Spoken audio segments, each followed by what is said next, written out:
Okay. Hi everyone. Hello and welcome to our Earth Scan podcast. And today we have Rajesh Soni, who is also my classmate from IIT Kharagpur. He is a senior geoscientist, geophysicist from the geoscience community, and has a lot of experience working in various domains of geosciences. Today we'll be picking his brain, and he'll be talking about few case studies, his day-to-day activities, and also he'll be giving tips to new entries in the geophysical field. So welcome, Rajesh. How are you? Thank you, Kanishta, for inviting me on this podcast. Yeah, I'm excited and to continue to share my ideas on this podcast and maybe learn from you and your co-host. Yeah, so we also have Vishal. So everyone knows Vishal. We are hosting this for a while now. So maybe without further ado, Rajesh, I would like to ask you maybe if you can tell me about your journey a little bit, how you work day to day. That could be a good starting point of our discussion. Okay, so I have close to 14 years of industry experience, spanning from big multinational. I started with ENP company, then I moved to another ENP company based in India, and now I'm working with a service company. So most of the time, my experience has been in reservoir characterization and quantitative interpretation. So starting from rock physics modeling to log validation, and then doing the seismic data QC, seismic inversion, and Mm-hmm. ultimately predicting the lithofacies and petrophysical properties like porosities, volume of clay, etc., from the seismic data. And all this Mm-hmm. goes either in the exploration prospectivity or in the reservoir modeling domain. Okay. Mm-hmm. Yeah, so my day-to-day work involves seismic data QCs and well data QC, and then all the data is fed into the inversion engine, Mm-hmm. To the inversion model, right? into the inversion model, yes. And what do you find the most challenging part in your 14 years of journey? Which one was the most challenging part in all this reservoir characteristics that you mentioned? So for the geophysicists, the most difficult thing is learning geology. And Mm-hmm. maybe for the geologists, the difficult would be to learn about the geophysics. So as a geophysicist, we are working with the data, producing the insight from the data, but ultimately everything has to be tied with the geology. Mm-hmm. So we have created certain seismic attribute, or even when we are doing the seismic processing, etc. There, all this should make a geological sense. Mm-hmm. So learning geology as a geophysicist is a continuous challenge, and it's a Mm-hmm. continuous learning. So when we are working in the industry, it's inevitable that we should be working in close association with the geologist, so that Mm-hmm. whatever analysis we are doing, that should make sense in the and that should have a geological picture overall. Mm-hmm. And so you mentioned about QCing data. So what kind of data do you QC? Like, if you can give some idea on that. So in the inversion project, we have data coming from seismic processing and the Mm-hmm. data coming from petrophysics, the well logging data. So Mm-hmm. these are the two most important data set which we use. Mm-hmm. And since all the data set has their associated uncertainties and associated noise level, so we need Mm-hmm. to check coherency between these two data sets. For example, when we have the log data and we create impedance log using the p-sonic and the density log, Mm-hmm. and then if we see any break in the impedance, then we try to correlate it with the seismic data. Do we have the same kind of signature in the seismic, and vice versa? If in the seismic we see any strong reflector, we want to Mm-hmm. see whether we see the associated change in the logging data or not. So Mm-hmm. correlating these two data set, and if there is any discrepancy, then trying to find out what is the problem, whether it is the log data which is inaccurate, or it's the seismic data which has some inaccuracy either due to acquisition or processing. So this is very Mm-hmm. challenging, and this is one of the most crucial step in the Mm-hmm. beginning of either the reservoir characterization project or even for the seismic interpretation as well. Okay. And in your day-to-day life or day-to-day work, how much hour is going into this queuing of data? It seems to be a very big step, right? Yeah. You before you put in the inversion model, right? And it Yes. maybe I think that it's also a senior geophysicist who does most of this QC, isn't it? Yes. So our in day-to-day work, our almost 30 to 40% time goes into sanitizing the data set. So Hmm. looking at the consistency of the data set, if there is any discrepancy, then talking to either processing team or the petrophysics team to correct it, etc. Because if there is any problem with the data set and we find out at the end of the project that the data set has some problem, then we need to Mm-hmm. redo everything. And Hmm. in day-to-day work, we don't have the luxury of doing the same thing 2 3 times. So we spend a lot of time in the beginning of the project, maybe 30 or Mm-hmm. 40% of the time, looking Mm-hmm. at the data set, looking at the consistency, and if there is any problem with the data set, then correcting for it. And So all what these kind of things mm-hmm. require a certain level of experience. Mm-hmm. So this work cannot be left for a junior geophysicist. So most of the Hmm. time, it's the experience, the role of the experienced geophysicist to see the consistency between the data. And do you have to use like softwares to check the consistency, or is it how is it? Are there predefined algorithms to check this consistency in the data? So in geophysics, in most of the companies, we have very sophisticated softwares to do this kind of Mm-hmm. QC. Mm-hmm. But it's a logic based. So even if someone who is working at the university or in some other smaller companies where they don't have the big softwares, they can do it Mm-hmm. easily either in the Excel or in the publicly available software packages like Python, etc. So ultimately, you Oh. need to have the knowledge what you are looking for, and Mm-hmm. once you understand the logic behind it, then you can do it either in a industry software or on a basic software available publicly in the market. Oh, okay. I see. I see. So, can you just tell for our viewers and listeners any interesting case study that you have done or maybe doing right now uh, with data and something that can benefit? Yeah. Yeah, so last year we completed one study, and which I recently presented to SEG in the Mm-hmm. Houston.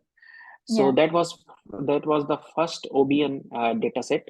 So OBN data set is when you put sensor at the bottom of the sea. So you Okay. have the sensors there, and then you shot at the top of the water layer, Mm-hmm. and the sensors which are set on the bottom, they record the data set. And then this kind of data we called ocean bottom node data, OBN. So this is Okay. fairly new type of data set, and it was the first data acquired in India, first OBN data. So the processing of this kind of data is very challenging, and then later on, the interpretation or the application of this data on the reservoir characterization is challenging in terms of workflow. Mm-hmm. However, Mm-hmm. this data has certain advantages over the conventional type of data, which we had been acquiring since maybe 30, 40 years. So this data has very higher resolution. This data has relatively lower level of noise. And Mm-hmm. apart from P wave data, we get the P converted to S wave data as well. So we call Okay. PP and PS. So PS is Mm-hmm. P wave converted into S. So we have Mm-hmm. both kind of waveform recorded in the ocean bottom node. So Mm-hmm. combining these two kind of waveform has certain advantages in the reservoir characterization project. So it Mm-hmm. was the first project within India. So we did a lot of work. We redesigned our workflow in the software and in terms of the methodology as well. And we came up with a solution which was very convincing and which gives some new insight Mm-hmm. for the exploration and development as well. And now the OBN data set is very has a lot of OBN projects are going on in Gulf of Mexico area as well. Mm-hmm. So having this kind of skill set is a very niche thing, and there are only few companies or few professionals who have this kind of skill set. So Mm. this was one of the amazing project which I worked on during the last Oh, 1.5 years. great, great. And see that. So, do you have to develop new algorithms for this? To study this, like, or to some research activities there? Yeah, so contrary to the popular belief that we are doing the day-to-day mundane type of job, the Yeah. seismic industry as such and the oil and gas industry is very tech savvy. So Hmm. we are using very advanced technological development, either in terms of algorithm or in terms of visualization. Hmm. And we do a lot of R&D kind of work. So although the R&D is not like 10 years or 5 years of gestation period, but we Hmm. do very small R&D kind of work every day. So if Hmm. you take any data set, be it OBN or a conventional data set, Hmm. every data set and every field has its own challenge. So there is no set template that you do this kind of step and then you will get the result. So every data Of set is course. different, and every Hmm. time you have to modify your workflow, and sometimes you need to modify your algorithm as well to Hmm. get to the data set. So Hmm. in OBN as well, so we did a lot of experiments. So it is mainly like a hit and trial kind of method. So you identify certain workflow or certain algorithm which you think Hmm. will work, Yeah. and then you try it on the data set. Then you look whether it is making any geological sense or not. Hmm. Hmm. And then we do a lot of to and fro, and then we optimize the final workflow. Hmm. Okay. Yeah. Well, yeah, I remember there was a lot of algorithms. Yeah, So I but would say if somebody who is either interested in R&D kind of work, or yeah. who is interested in engineering kind of work, or if Hmm. anybody who is interested in algorithm or coding or any other kind of work, oil and gas industry has a lot of application in these works. Hmm. So don't think that this is the very old industry and there is a set pattern and there is nothing industry and then nothing interesting or exciting. This Mm-hmm. industry is very exciting for every kind of people. Okay. Yeah, of course. It's very, of course, always challenging to learn about the subsurface, right? So it could be a reservoir or any other kind of modeling is really challenging always. So, since you've been working on these domains with complicated data, and I know there's also a lot of AI, ML, new technologies coming in. I did see there were many papers in 2019 about seismic noise detection and all for with AI deep learning algorithms. So, what is going on in the industry as such in with this AI ML technique? How much is the application in seismic? So I see there are mostly two kind of development in, especially in seismic regarding the Mm-hmm. AI and ML. So there are Mm-hmm. certain developments where we are trying to shorten the life cycle of the project. So when we are working, let's say on the seismic interpretation project, if we have the Mm, big data set, seismic mm, interpretation itself takes maybe 2 months, 3 months, depending on the challenges in the data set. So right. we are trying to utilize AI ML to quickly do a first pass of interpretation, so that if there is some challenges, we just focus on those area, and then rest of the area is done by AI ML. Similarly, for facies prediction, for porosity prediction, for log conditioning, etc. So in every Mm, domain, the mm, one use of AI ML is to shorten the life cycle of the project. Because okay. the overall oil and gas project from exploration to development, it used to be like 5 to 6 years. Now we are trying Mm, to squeeze it into 2 to 3 years. So oh, we are trying to reduce the time taken during the processing or during the interpretation or during the reservoir modeling. And this is a domain where we think that AI/ML can help us to shorten the life mm, cycle. And oh, second, we are utilizing AI/ML to get some new insight.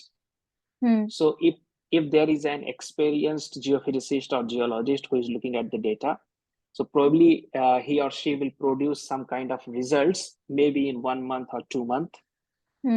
But if in a company where they don't have a lot of experienced people, or who is struggling with a lot of projects, and they don't have a person dedicated 3 months, 4 months for a single project, so how to get new insight with minimum supervision or with lesser experienced people? So that is the place where AI/ML can help us. So if in a company there are, let's say, 5 projects and only one senior geophysicist, so the AI/ML can give first pass of result very quickly, and then the experienced geophysicist can spend maybe 1 week or 2 weeks to refine it, and then the results are good to go. Oh, okay. Yeah, so So it's producing the new mostly insight and as an shortening the life assistant. cycle. So Yeah. like an assistant to a experienced geoscientist, right? So it's Yes. that, yeah, so build like that. Okay. Uh, so uh, so you mentioned so it's giving a first pass. So then, for example, when you have a seismic data and you run the model and get an inference in the first pass with the AI/ML, right? Like with an Yeah. deep learning model, right? And then if you see that and what happens after that? So when once you get an inference from these models. So once you get the inference from the model, then you see the consistency of this model vis-a-vis other kind of data set which we already have in the project.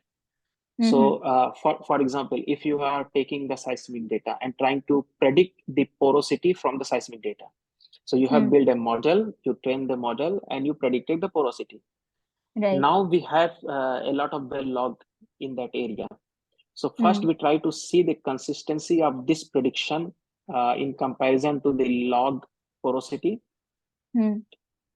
And we create some maps, and we see in the 3D sense whether it matches with our geological understanding of this area. So suppose the machine learning model is giving me some areas where it is showing the higher porosity.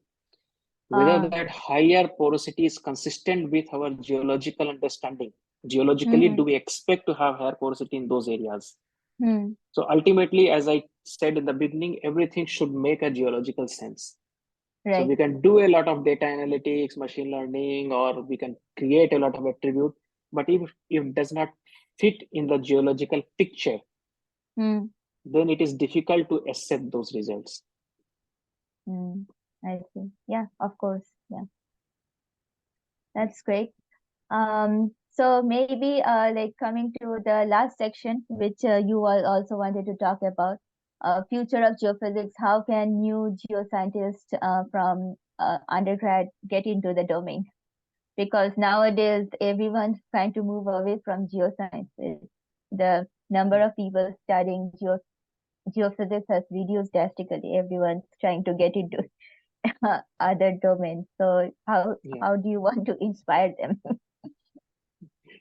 So I think there are certain myths about geoscience or the oil industry as a whole. And because of those myths propagated through maybe media or through different professionals, etc., that people are running away from this industry. So one such myth is the oil industry is very monolithic. So there is not very exciting projects. If you go in the data science or if you go in the other kind of industry, there are many exciting projects, etc. So that is one myth. If you come to oil industry, there are many challenges and many different kind of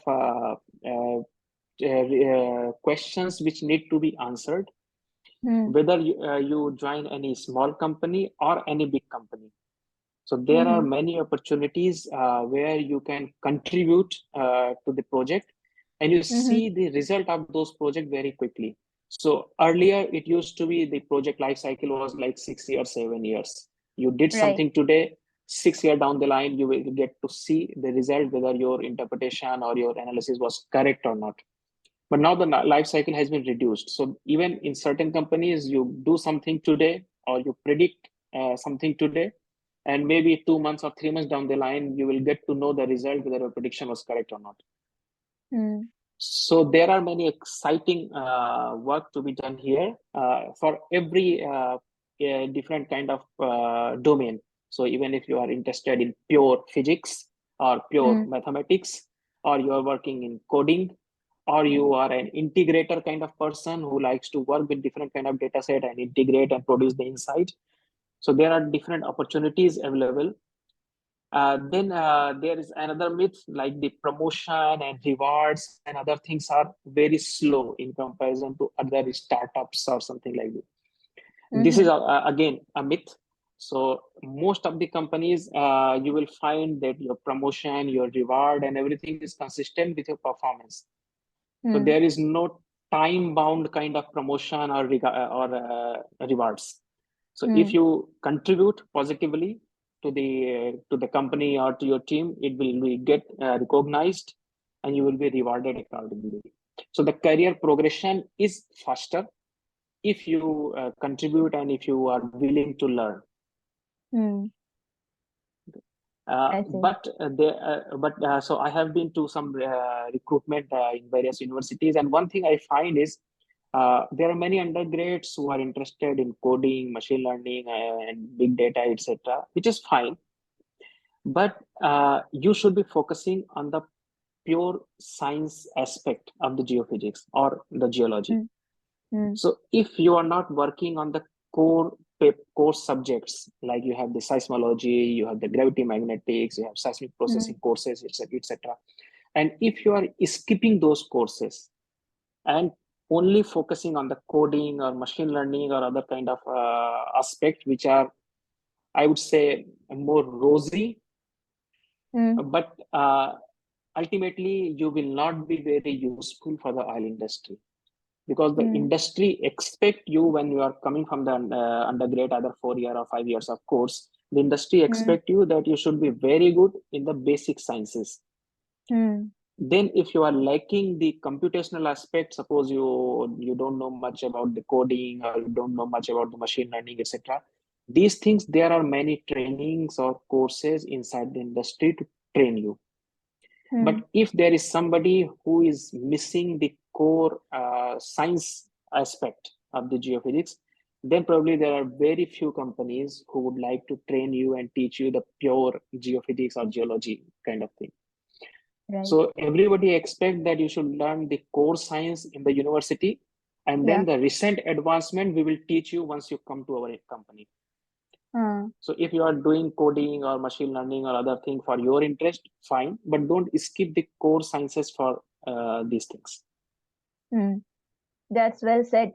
I definitely appreciate that, because that's because of the hype, everyone is kind of going away from the mainstream. It not only geoscience. I think there are many people like core engineering subjects. They're also not studying core engineering subjects. Everyone is into coding and machine learning and data science and all. But of course, we need to know the core of this. Thanks, Rajesh, for sharing your insights, and very nice chat.